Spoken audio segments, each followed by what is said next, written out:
space to this occasion for celebration and gathering. We're so glad you came. I'm extending gratitude to this land for hosting us, to all the material, all the people in this room, beyond this room, or even who are no longer in this world, who made today possible. To start with, I want to invite you to just take a moment to greet each other. Find somebody around you, maybe someone you haven't met yet, and just say hello to arrive in this space. Very good. All right. So now we're really here. We want you to have a good time. There'll be refreshments later, poetry in the back, activities, opportunities to make new connections. Bathrooms, as you may have seen, are in the back. And I'll hand it over to Michael. Okay, thanks. Thank you. So I'm gonna introduce our MC for the first part of the program. It says Fungai Tichuangana. Welcome. Come on in, oh John. Hello. Grab a seat. There's a bunch of seats in the front if you need it. So I reached out to Fungai, I don't know, 5 or 6 years ago. I knew that he was a poet. He had come to a couple of my workshops, and I also knew he was a web developer. And I had basically no presence online. My website was really outdated, and he really just took me under his wing, completely revamped my website. He helped me start a YouTube account, start up a newsletter, and lots of other things. And then when, quite unexpectedly, the Copenhagen trilogy kind of blew up and got a lot of publicity, he was right there to help me document, hey Dina, to help me document every step of the way and make all the material, information, inspiration available to lots and lots of people. So Fungai, he does amazing graphics and editing. He always makes me look good. And I'm just really grateful for your friendship and your collaboration. So thank you, Fungai. I'll hand it off to you.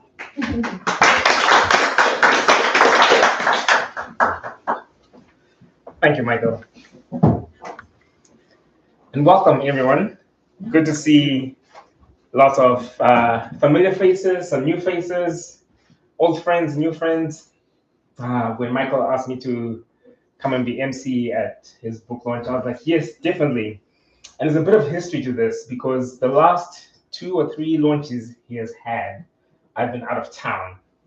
And so it looked like I was running away every time he had a book launch. And I said, this time I promise I will be there. So when he asked me to be MC, I was like, yeah, I'll do that too. And as we came in, I noticed quite a few people going over to the table and looking at the results of Michael's prolific nature. And as an artist, when you look at the work that another artist does, it often causes you to stop. Ask yourself, what am I doing with my art? But I'd like to tell you a little story which will hopefully help us all be more at ease with seeing how other artists respond to the creative urge inside them and how we respond to it as well. So a number of years ago, when I was a younger man, I ran a website in Zimbabwe for artists. And this website, when I started it, the idea was to document, celebrate, and challenge the work that artists were doing in the country, especially really new, small artists who didn't get coverage in the press. And as a result, I started meeting a lot of different artists, very talented young people. And one young man in particular that I want to talk about, he was a sort of artist who would get on stage. He was a singer, a guitarist. He'd get on stage and just one strum of the guitar, the whole crowd goes crazy. Yeah? By the time he opened his mouth to sing, everyone, right? He'd already just done the job. And he performed at all these different events, acoustic nights, concerts. And then one day I meet him and says, oh, I'm leaving that scene. I'm going to be performing only at my church. I said to him, no. Like, why? You have such a talent. The world needs to see it. And he says to me, well, I'm really not feeling it. I feel like my art is calling me somewhere else. And I was just so disappointed because at that point in my head, if you had that sort of talent, you were trying to be the next Bruce Springsteen, Beyonce, Mick Jagger. That was a destination, right? And so he goes off, and I see him a few years later, and he's still only performing in his church, and he's happy as can be. He's like, you know what? I sing at church, I sing at concerts for the church, and I am happier than ever. And I'm like, what? I'm happy for you, but dude, you've got this talent, right? And then a few years ago, Commodores, the poet and academic, was talking about growing up in a house filled with the arts. And he shared this story of how every weekend his parents gathered together a group of friends, much like this, and they came friends, neighbors from near and far. Some would come with their guitars, some would come with a poem they'd written, some would come with a short story, some would come with a song they wanted to sing. They gathered around, it was a very informal event, and someone would stand up and say, I want to share a poem. And you recite their poetry, someone maybe starts strumming on their guitar, and someone sings along. And he said for him, that told him that when this creative urge for poetry rises up inside us, each of us responds to it in a different way. And for his parents, for their friends, art, poetry, music was how they found each other, how they found community, how they started talking about the schools, the neighborhood, what's happening in the politics in our city, in our town, in our country. And they were not trying to release the next hit song or the next bestseller. They found a place where their art spoke for them, where their art worked for them. And it helped me understand why the young man who my head was going to be the next big thing in Zimbabwe said, no, you know what? For me, this is not it. And so for each one of us, as art rises up inside of us, the way we respond to it is a very personal thing. And I'm at peace with that now. I've been telling Michael I'm working on a collection for the 5-6 years we've been working together. And in that time, he's released maybe 6-7 collections. And I used to be under so much pressure. Right? Like, oh my God, what happened? But now I'm just like, you know what? When this collection comes out, it will come out. I'm not trying to be the next big Michael Goldman. Michael Goldman, exactly. Right. Oh, I'm going to invite Burley and Libby first to come in. Right. And speak about Michael, and then I will introduce him. So firstly, I'll introduce Burley Newton, who has been attending Michael's poetry critiques since they started 6 years ago. And Burley has been a docent at the Emily Dickinson Homestead for many years. She also wrote a wonderful children's book about Emily's interaction with children called Miss Emily. And she's here to tell us what being part of the poetry critique has meant for her. Please welcome Burley.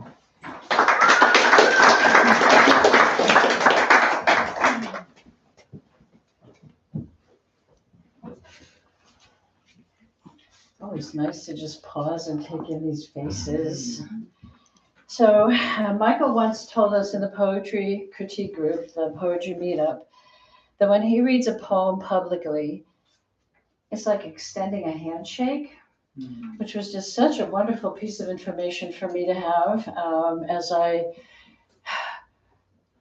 present my work in public. Not something that's easy for me, but I'm getting ahead of myself a little bit here. So, when we would prepare for the annual poetry ritual that Michael creates for the participants in the poetry meetup, he would give us very valuable information about how to do that. And I have to apologize because I had some words prepared.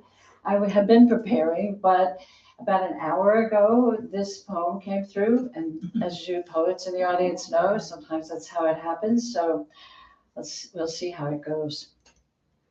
Like Emily Dickinson, I started writing poetry as a teenager, and my poetry was, like hers, my precious, well-protected secret.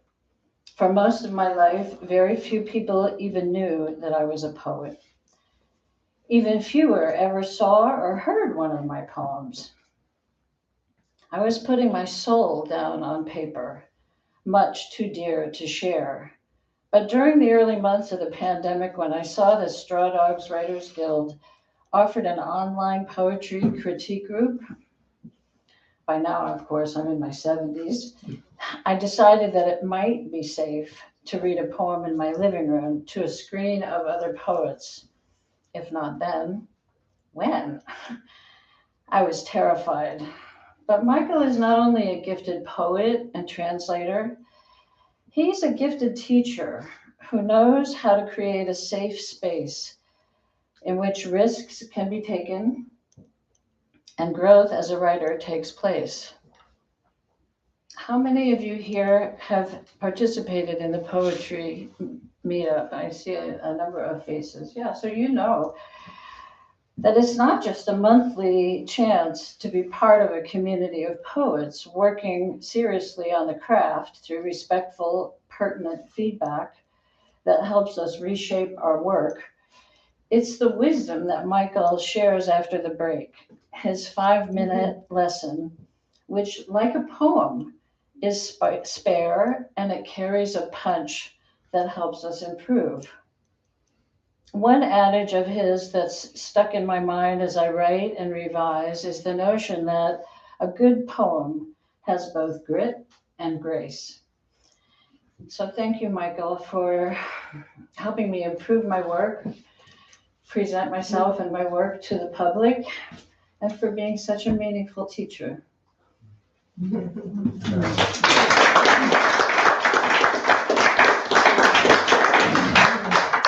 Thank you very much, Bertie. Another very talented poet. I have sat in a number of poetry critiques with Bertie and some of the other poets that Michael has mentioned. Next, I'd like to introduce Libby Maxey, who has had, I don't know if it's the pleasure or something else, of working with Michael on all of his 11 poetry collections. That can't be right. All right, let's do that. Is it 10? Nine poetry collections. 9 poetry collections. Please give Libby a warm welcome as she comes to say something about.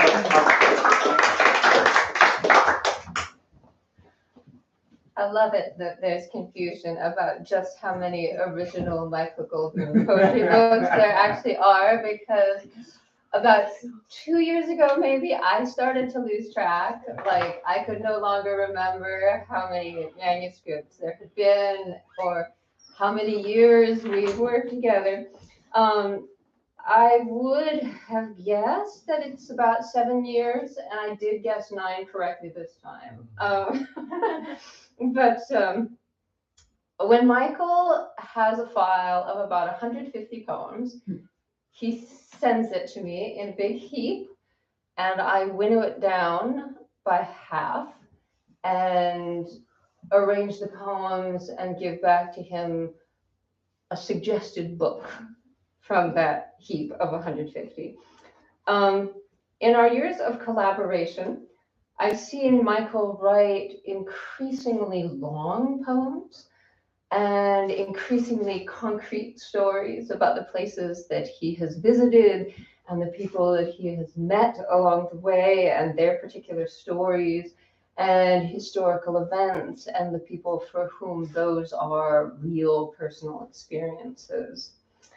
The pithy metaphysical musings, the poems about poetry, the closeness to the natural world and the marvel at its mysterious wonders have never gone away, nor has Michael's tendency to write searingly self-mocking poems about human relationships.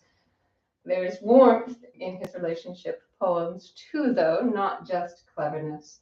There is a nakedness, both literal and metaphorical. And I think he writes about family and aging with increasing sensitivity and empathy now. I love Michael's joy in his work as a writer, even though he's written plenty of poems that are not themselves joyful. And I love the regular project of sorting through his oeuvre and bringing his poems into conversation with one another. I particularly love it when I surprise him with a poetic juxtaposition that he loves. And finally, I love that We Are More Than Just This includes a poem about being bitten by a mob of geese. I always say that we poets should write the poems that only we can write. And geese and all, Michael does just that.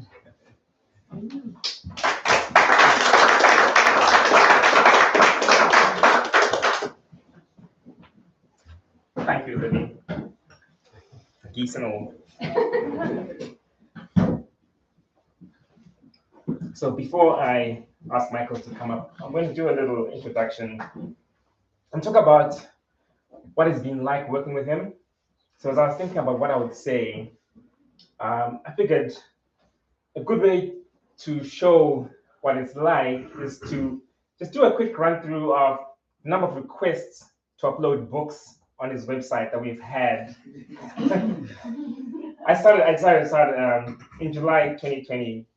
All right, so on July 26th, 2021, we uploaded Slow Phoenix. And we're like, okay, he's done a collection for the year. Sometime in September, it reaches out, like, I've got another one coming. In October, we upload Small Sovereign to the website. Then he was working on something else bigger in the background. We're like, oh wow, he's doing all his poetry. Then in April 2022, the Copenhagen trilogy. And he'd been talking about, oh, this thing is coming out, this thing is coming out. And obviously I didn't realize, oh, yeah, this thing is coming out, right? So April 22, the Copenhagen trilogy goes up. And I'm like, okay, it was such a big publication. Surely we're done for the year. Nope, there were two more that year. In June, if you were here, you would feel at home. And then in November, this may sound familiar, this two poetry collections for that year. And then in 2023, the two other books, one in June, What Men More Joy. Another one in June, Someday This Will Be Yours. And then this year, We Are More Than Just This, which we uploaded to the site in July. And then somewhere in that fray, we forgot to upload one of his other translations, The Trouble with Happiness. So in September, we put that up. And then also in September, he said, oh yeah, there's a Danish children's book that I just translated called Out of the Blue. Could you put that up as well? So that's 10. I got the number right this time. 10 in 37 months in 11 days. And later on, I'm going to ask Michael about his scheduling, because I think all of us could benefit from it in some way. But I'll just do a little introduction before Michael comes up. So Michael is a renowned translator of Danish literature, who has translated over 20 books from Danish to English, spotlighting authors like Tove Ditlevsen. His translations have made works of Danish literature accessible to English-speaking audiences for the first time in many cases, particularly poetry and prose previously underrepresented abroad. His translations and original works have garnered an impressive list of awards and praise. His translation of Tove Ditlevsen, The Copenhagen Trilogy, was celebrated as one of New York Times' 10 best books of 2021. His poetry has won awards such as the Royal Dragonfly Book Award, the Los Angeles Book Festival Award, and the first prize at the New England Book Festival. Michael plays the bass clarinet, with his band, Now's the Time. And we have one of the band members here who's singing us with piano on the keyboard. They performed at First Night Northampton, Cultural Chaos, Luthiers Co-op, and numerous other venues around Worcester, Massachusetts. Beyond publishing and performing, Michael actively engages with writing communities and frequently offers workshops and mentorship, guiding emerging poets and translators. As many of us here know, Michael spent many years as a carpenter, helping to build homes with his cabinetry skills. So it's a beautiful thing that he graduated from that and now spends so much of his time helping to build and share whole worlds with his words. Michael.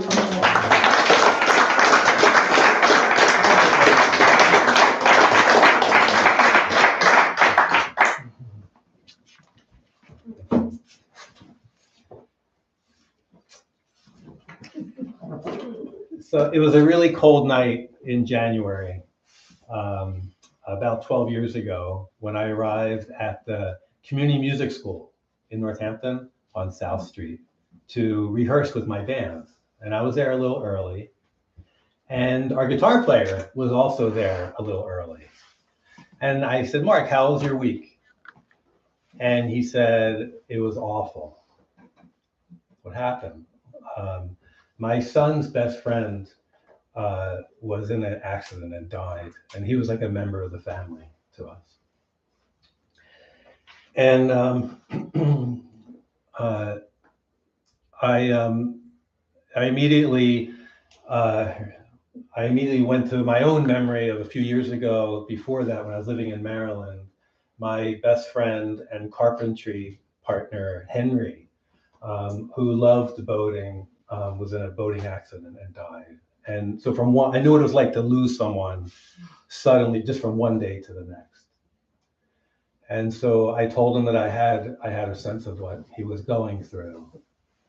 And then I told him that I had been reading these poems by Benny Andersen, this Danish poet. And he had this one poem about death that really kind of flipped my idea of death on its head. Because he said, I mean, in the poem, he more or less says, it's a 3-page poem, but he relates how sometimes when people die, they become more alive to you than the people who are alive. And so I decided right then I was going to translate this poem for him. I wasn't a translator, but I wanted to do this as an act of friendship. And so I did. So over the next few days, I translated this poem and was able to give it to him at the next rehearsal. And I love the process of trying to take these phrases, ideas, images in Danish and transforming them into an English so it would give as much as possible the same impact, right? So I love doing that, and I started to look at some other poems, because Benny Andersen, he wrote a lot. His collected works is like 4 inches thick.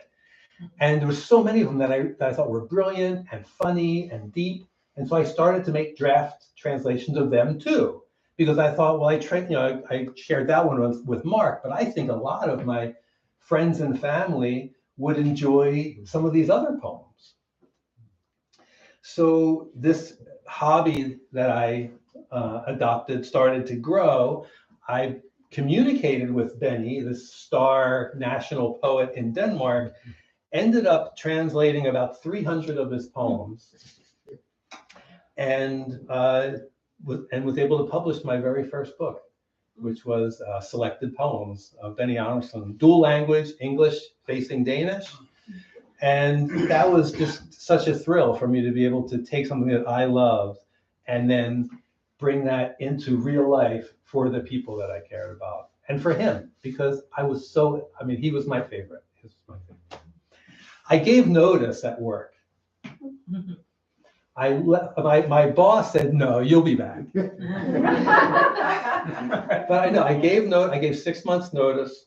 I was a project supervisor, full-time remodeler, carpenter for Valley Home Improvement. And gradually I reinvented myself as a literary translator. And I worked with many of my favorite Danish writers that I'd come to know in the previous 25 years of reading Danish literature for fun. And as I read their voices and started translating some of them, it reminded me that when I was a little kid, I thought someday I might be a writer. And with their inspiration, I started writing poetry. And I took that on as a really serious hobby alongside the translation. So now, as Fungai has mentioned, a dozen years later, I've translated a slew of Danish literature, not just poetry, but also short stories, novels, memoir, nonfiction, children's books, and the Copenhagen trilogy, amazingly enough, which I co-translated, this year made it onto the New York Times list of the best 100 books of the century so far, which is so amazing that could happen. And so today we're celebrating this 8th book of poetry. We are more than just this. And I just want to mention that the cover art is by Susan Senseman, who's artist sitting right here. So we are more than just this. To me, feels like such an appropriate title, because my journey as a writer feels like this continual challenge to my identity, to change and expand who I am and who I think I am. It seems like there's always more to me. I mean, you may have had the same experience, like there's always more to us. There's always more to you. So in addition to us being here right now and all we see and feel and perceive, we are also everything that came before. We are the stories, the legacies, the culture that we were born into. And on top of that, we are also our subconscious and our shadow, these invisible, intangible forces that have a lot to say about how we show up. We are more than just this. There's so much that we are. So I may give the illusion that I created all these books myself, I mean, with Libby's help. But that is not true at all. Beginning with Benny Arnoldson's tutelage at the beginning, I have relied a lot on the support of so many people, especially my wife Yetta, who has read pretty much every page of every translation that I've done, and many of my poems too. My son Jonathan is back there. He pretty much forced me to go to my first literary translation conference. I wasn't going to go. And he's like, no, you have to go. Pretty much every member of my family and many of my friends have showed up in my poems, and everyone has been so incredibly supportive.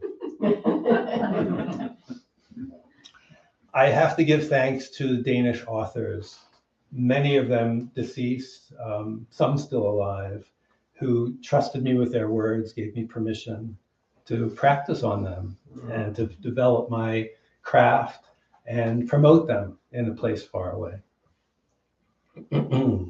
I'm thankful to my translation colleagues who gave me advice and suggestions along the way. And I'm grateful to the Danish Arts Foundation that provided me with a lot of economic support once I got started. And as you mentioned, Libby has read all of my poems that I thought were worthy of reading. She has selected the ones that she felt were most worthy of reading in every single collection and put them in order. And there's one that we've done that you haven't seen yet. It's forthcoming in 2025, but it's in the pipeline. It's called Destinations. I have to thank Linda Moore, who was my poetry mentor. She couldn't be here today because of health reasons, but Linda has met with me over 100 times in the last 9 years to read with me my poems and give me suggestions and feedback. And I'm grateful to my fellow writers at Straw Dog Writers Guild, and also my fellow artists at the Northampton Center for the Arts, because belonging to these organizations has really boosted my self-esteem and my worth as an artist, to belong to a group, to belong to a tribe of artists, and also given me access to support of other writers, to support of events and opportunities. It takes a village to become oneself, is what I have concluded. So I want to read I'm going to read 5 poems that Yetta picked out from the book.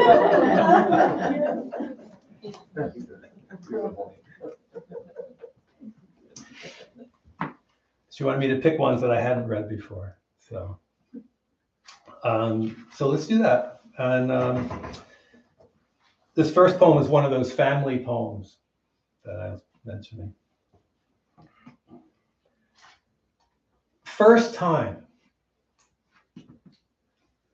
She's standing there after doing 6 pull-ups with a 25-pound weight dangling from her waist.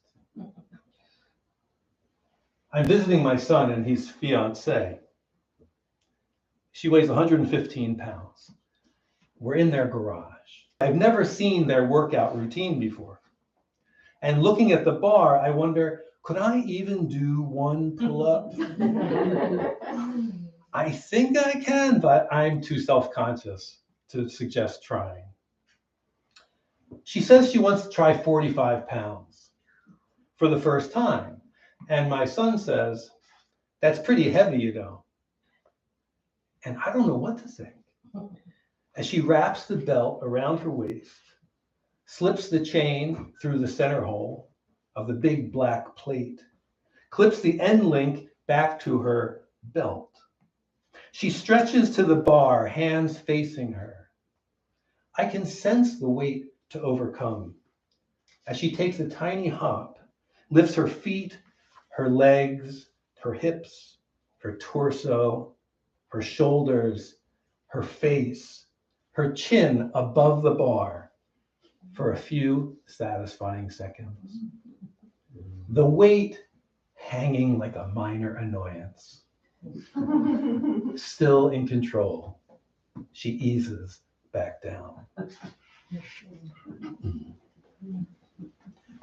That's for the mother of our granddaughter.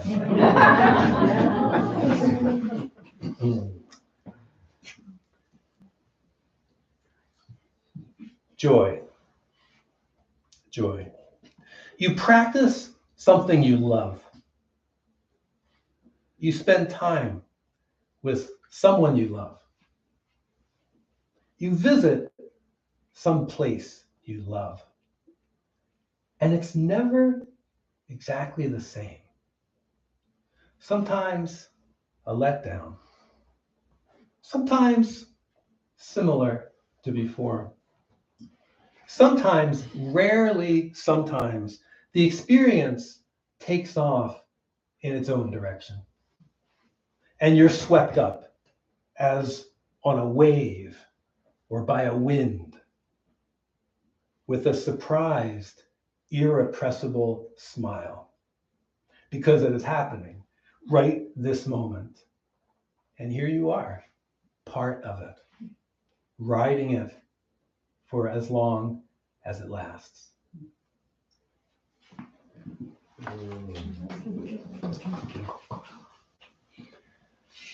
And Libby had mentioned relationship poems. So this is in that category, and a different kind of party than the one we're having today.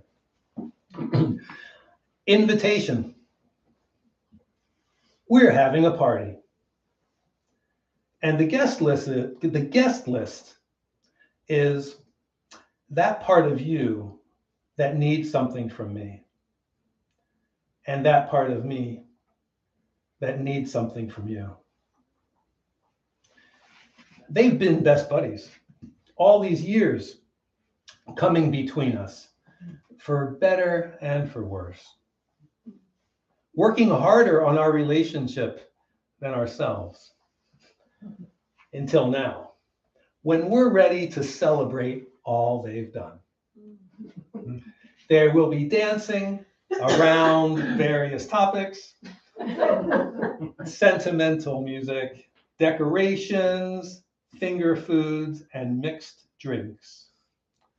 But the climax of the evening will be when we give them a set of matching suitcases for their trip to a distant island, all expenses paid, one way.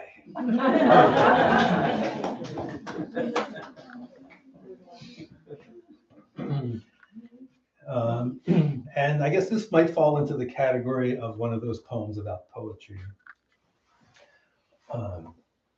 The limiting, the limiting factor of language. So I ask you, all this for what? Words are our downfall. Even the word downfall will only get you so far. Far is a concept within a system, within a culture. And we are trapped there against our will, as long as we are subjugated by words. And who isn't? However I point to what is beyond, you can only see my finger, which is all I have to point with. Each of these words a finger. None of them a word for what I mean. No words that liberate us from the words themselves.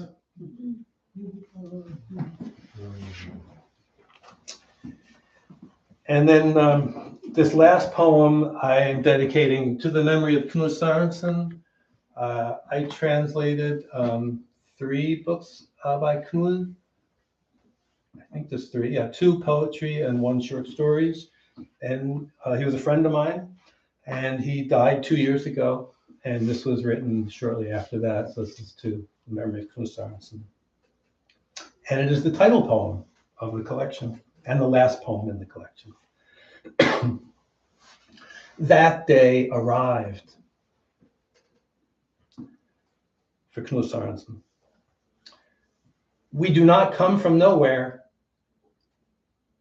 There was someone here before us who planted seeds, who put down roots, looked at the sky and tried to predict the future. It's so easy to forget or to assume that everything starts now. We are all that came before, however shameful and joyful, which we may never live up to. The story is indelible, closer than our fingerprints that we are constantly leaving on everything. Barely a thought to the future, so caught up in now until redeemed by a story. Knut was a storyteller. He knew when a narrative bears weight. Knut didn't write for himself. He wrote for the story itself. He wrote for the timelessness in the story, so that we would remember we are more than just this.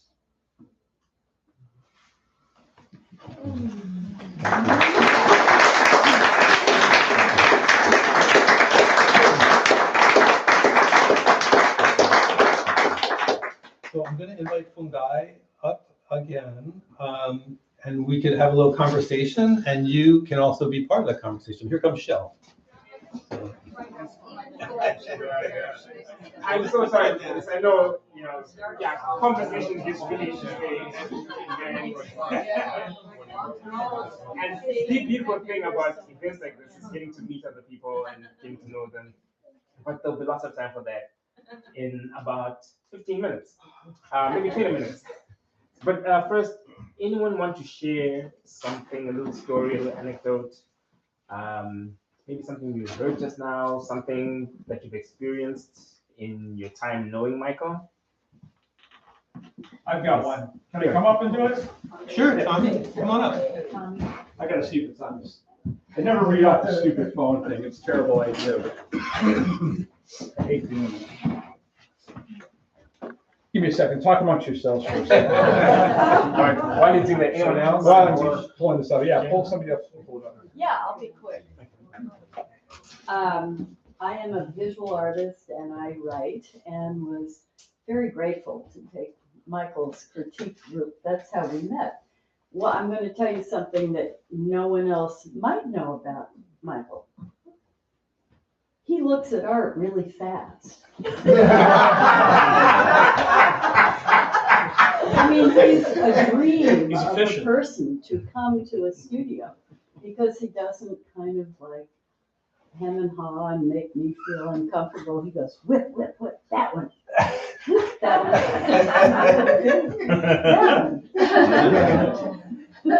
So thank you for knowing what you see quickly, as quick and fast and concise and thorough as you are as a teacher. Thank you very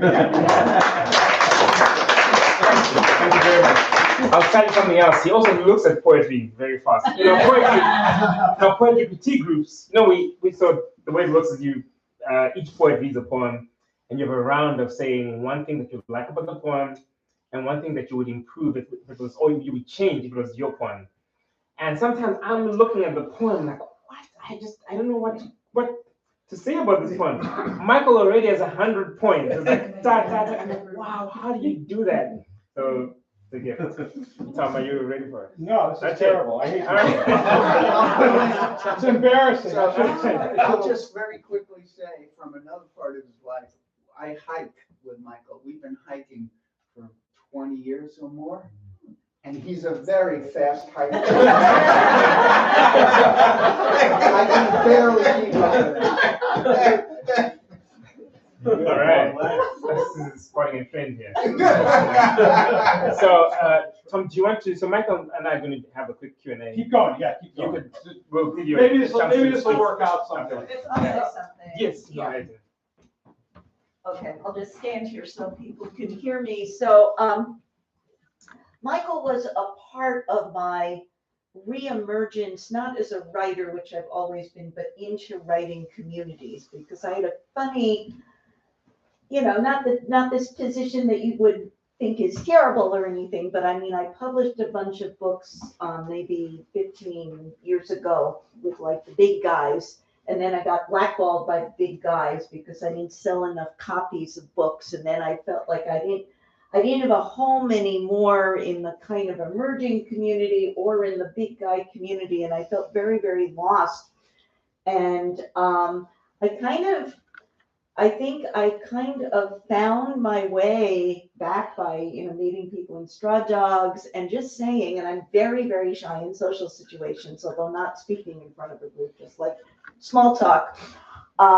There's actually a poem that I just heard today. You should all read it, called How Do I Write Poems When Death Is All Around Us by Kyle Guante. Look it up on YouTube. And one of the lines in the poem is, I'm not afraid of death, I'm afraid of small talk. And I think this is like my life, and I'm rambling. But two things about Michael. Michael really made a very, very safe place for workshops. And more than that, he created community. And I felt like what I was needing in my life was writing community. And Michael was one of the places I went where I found that. And then the second thing that Fungai just mentioned that I think has been so important that I really love about Michael's workshop is the line, if this were not you should do this, if this were my poem, my story, this is what I would do. And I know I'm asked to give feedback to lots of people for lots of different things. And I find that I've used that line a lot because it's a way of kind of owning your own thoughts, but also really telling the writer that, hey, it's not my poem, it's your poem. You do what you want. This is what I would do. So thank you.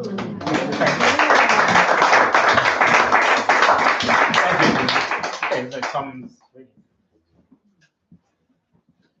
Michael and I have been friends for a long time. And I think you started this whole poetry thing with my group a long time ago. It was the first group I ever Even went to. before Benny Anderson, even when you were still a carpenter. Okay. I think you started with us. So, don't make me kick your ass, but Florence Poet Society is something that you could mention. Me and you had an adventure. With a tree. Okay, over here in the side yard. Tree spreads limbs to welcome sun. Tree feels wind and branches shake. Tree dances with birds that sing. When winter comes, tree sleeps. Michael and I line her up. He tosses a throw rope through the crotch. Tree senses vibrato of chainsaw. We cannot hear the tree cry over the wee of the saw. Tree tears drip as we cut her down. They flow from her stump like clear water. Like water sweet her blood. She refuses to fall. We have forgotten to thank the tree for the wood. It's a big mistake. She's snagged at the top. The other trees are holding her up. Michael cuts at the hinge and we pull hard on the rope, but it's no use. She ain't coming down. Michael says, we cannot leave her like this. The forest tranquility is a contrast to our plight. Our attempted murder has turned ugly. Michael decides we will have to chunk it out, taking sections of the trunk until she slips down and falls. It is something he doesn't want to do. It's plenty dangerous, but there's no choice. Michael makes a few surgical cuts, about 3 feet up from the ground. The first angled cut under her backside, and the second very carefully from above the first on the front. This could go badly. The saw could get wrecked. The tree could be angry and spin back or kick back on us. Michael says she will do what she does. When he gets done, we hear a little bend or a creak. He steps back, has me hit the cut with the iron bar. Doesn't work. Michael cuts the cut a little deeper, and again, I hit it. And again, it doesn't go. We do this a few more times. And eventually, the chunk splits out, the tree slips down, sticks into the soft ground, and stands even straighter than before. We try the rope. Pull, pull, pull to shake her loose, but it's no use. It becomes a dance of increasing tension. 2, 3, 4 times. We repeat this scenario of cut and pray. Even though it is a cool morning, we are sweating bullets. Michael works the cut. I wield the iron bar, and we both pull the rope, but it does not go well. Again and again, the tree slips down, sticks in the ground, and stands a little straighter each time. Still holding the brethren, still being held by her brethren in the sky. Eventually, she will fall, Michael says. We reposition the rope higher to get some leverage. Pull, pull, pull like it is some tug of war with destiny, and she starts to slip. We give it our all. The rope digs into my arm. I fall on my ass as she starts to give, and I scramble back to my feet. She slips some more. Her upper branches rock. She begins to fall slowly, as if the wind is kissing her goodbye. There she goes, I hear Michael yell. So we clear off. I thank the tree for her wood and for not killing us for our stupidity. Michael says, that's enough for today. And I'm relieved. We pick up our tools and head back to the house. Michael will cut her up tomorrow. Now we leave her as she lays, so the forest may wake her tonight in the moonlight.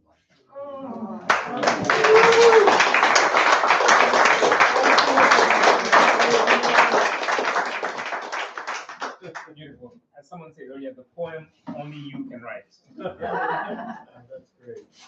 So, Tommy Twilight, also known as Tom Clark, co-founder of the Florence Poet Society, and also a national beat poet, and beat poet laureate of Massachusetts, but I'm not sure. Yeah, whatever, yeah. Yeah, lots of things like that. So, thanks, Tommy. A lot of happy horse. And also the first organization that I ever went to as a full-time carpenter with poetry, thinking, do I belong here? And so that Tommy created that group meant so much to me that there was a place for me to land and see if this was, is this me? Yeah. Many have gone on to bigger and better things, and you are one of our brightest things that I've ever seen, brightest success story. But it's all because you took it and went with it. Could I have someone to volunteer as a timekeeper, please? Sure. Good. Okay. So 10 minutes, maximum. That's all I wanted to. And I'll start with the question that's on everyone's mind. We walked in, we saw that your books, you couldn't fit them on one table. You had to bring in another table. You're incredibly prolific. You talk a bit about what drives that and how you do it. What's your schedule like in a day to be able to bring out that much work? So the question of what motivates me is really, it's really big and complex and deep, I think.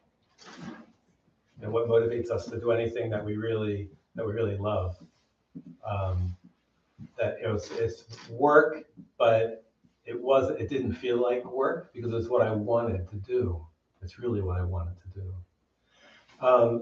I remember when I would my office was in here when I started, and I remember every morning right after breakfast I would come down here with my with the Benny Anderson's poetry and my dictionaries and computer and thesauruses, and I would light an incense for just a minute, and I would just sit there as the incense burned down and the smoke went up, and it reminded me that my life was like time. It was like my life is only so long, and I'm using it for this. That my moments are burning down just like this incense, but this is what I want to do. And I also watched the smoke go up, and it was like a prayer that the work that I would do would be blown to the four winds, that it would find some place out there to land that I maybe don't even know. And I did that every morning.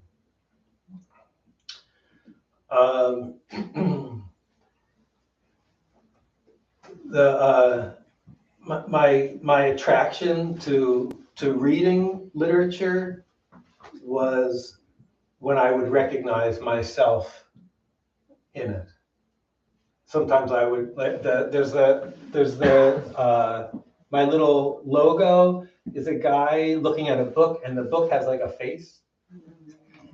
And that's how it felt to me sometimes, that I would read a poem and be like, oh my God, I'm like that. And I didn't realize it. And it's like a moment of transformation. Finally, I saw myself, or I felt something that I had never seen before. And like, what a gift. And that was what I wanted to give to other people, that same opportunity.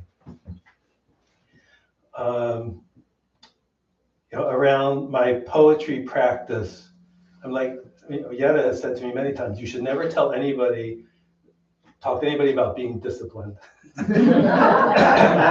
Because you are so disciplined. So so there are some things that I do, that I choose to do every single day, and one of them is write a draft of a poem. And so I've been doing that for, I don't know, 10 years or whatever. And, but it's like, it's not because I'm trying to write books. I mean, that is the farthest thing from my mind when I sit down to write. When I sit down to write, it's what is happening to me? What is happening to my life? I once read in a poet's bio in a journal, I don't want my life to slip by without noticing.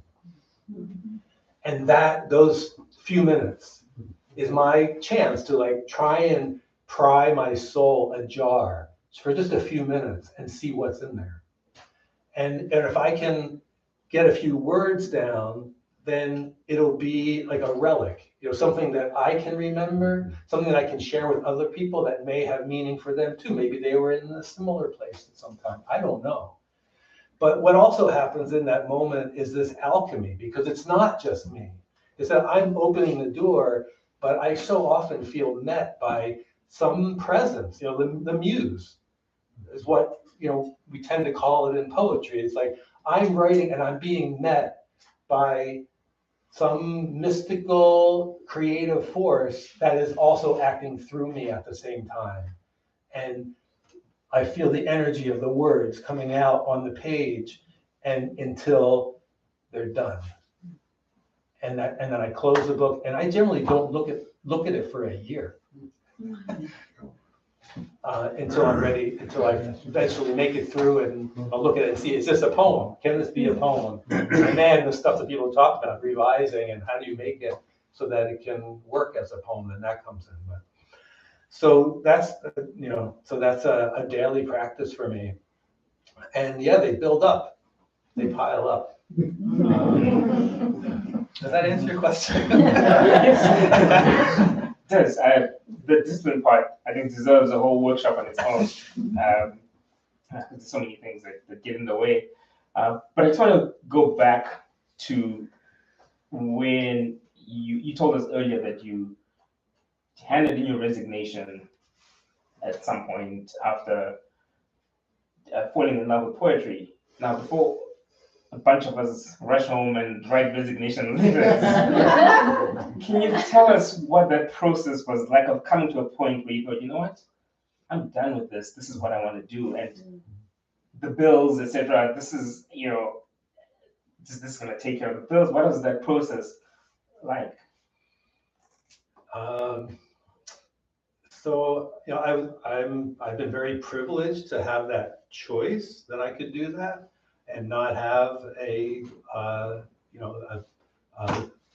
big income from the 9-to-5 work for a while.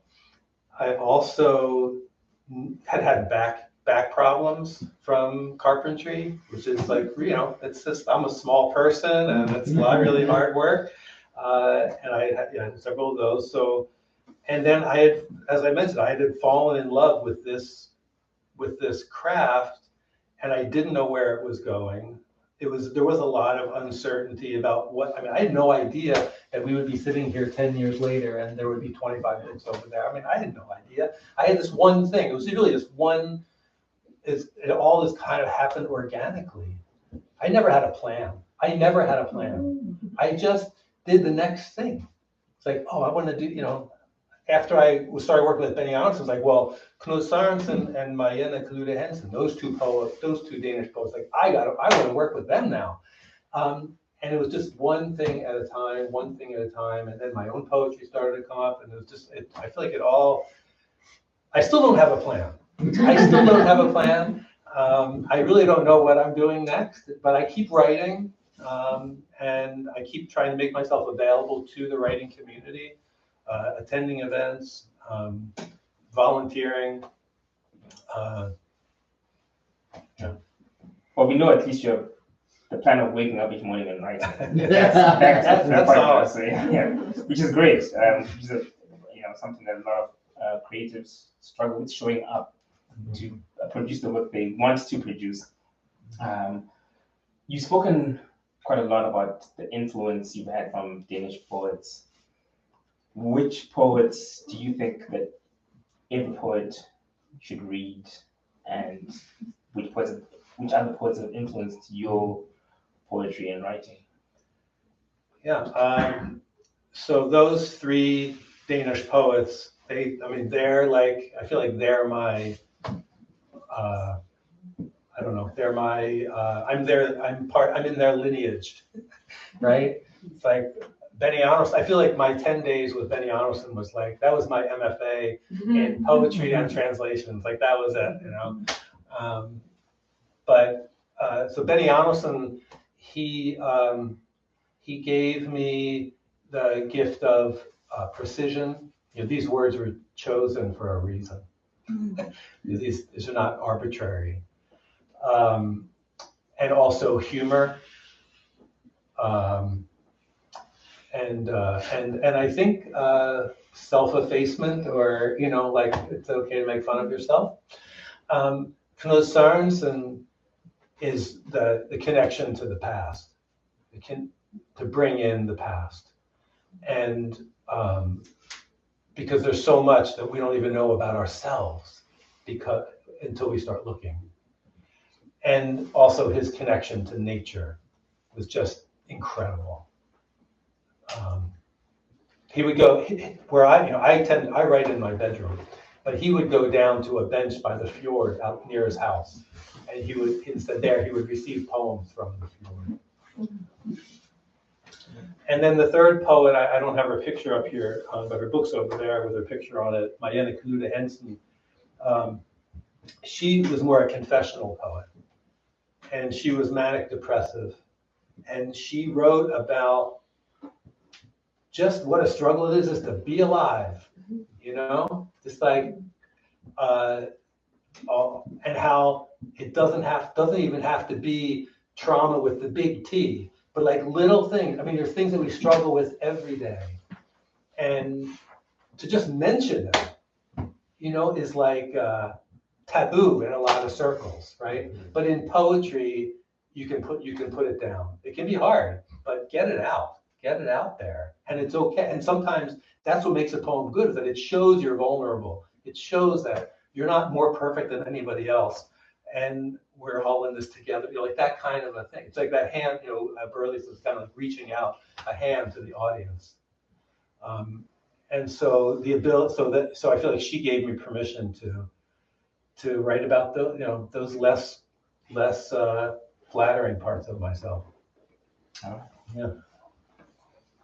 You have written about finding love in Denmark, and how that opened up a whole new world for you in poetry and otherwise. Can you share a bit how, from your own experiences, personal relationships shape the work we do as artists?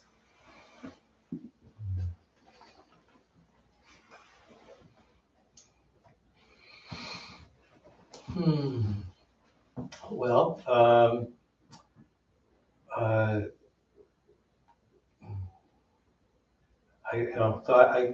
me go back. You know, I'm remembering what I said at the beginning, that I've had really the wholesale support of my family and friends, and my wife especially from the beginning.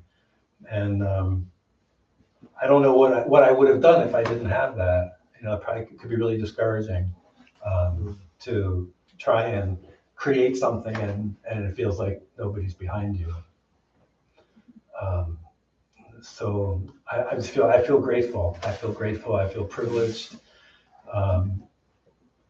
to have those relationships, to have my relationships with all of you.